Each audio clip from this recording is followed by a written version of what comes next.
Kasyapeng. Amihan, mahalaga itong sasabihin ko sa iyo dahil nakita ko sa aking mga mata na mayroong isang makapangyarihang bataluman na wawasak sa buong Encantadia at lahat ng mga tao rito ay lulod sa kanya.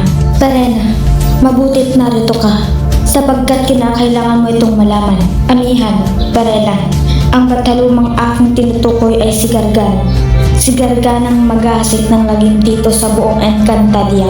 Kaya't habang hindi pa ito nangyayari, ay kailangan ninyong maghanda.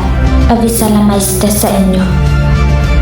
Alam mo na, Kasyapeng, kung ano ang mangyayari sa buong Encantadia. Alam ko na, Gargan. Alam ko na sa darating na panahon ay wawasakin mo ang buong Encantadia.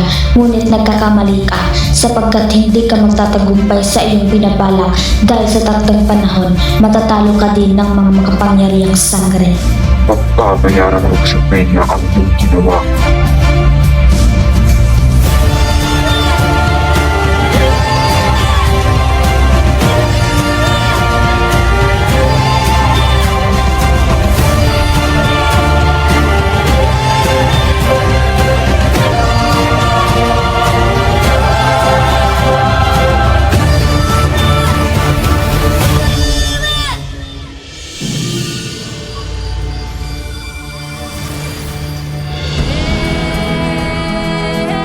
Perena, kailangan na natin maghanda upang sa papalapit na paghihimagsik ni Gargan dito sa buong Encantadia.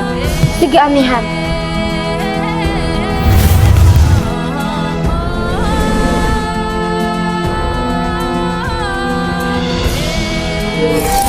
Danaya, Alena, kailangan na nating maghanda sapagkat sinabi sa amin ni Cassiopeia ang mangyayari sa buong Encantadia. Esto secto.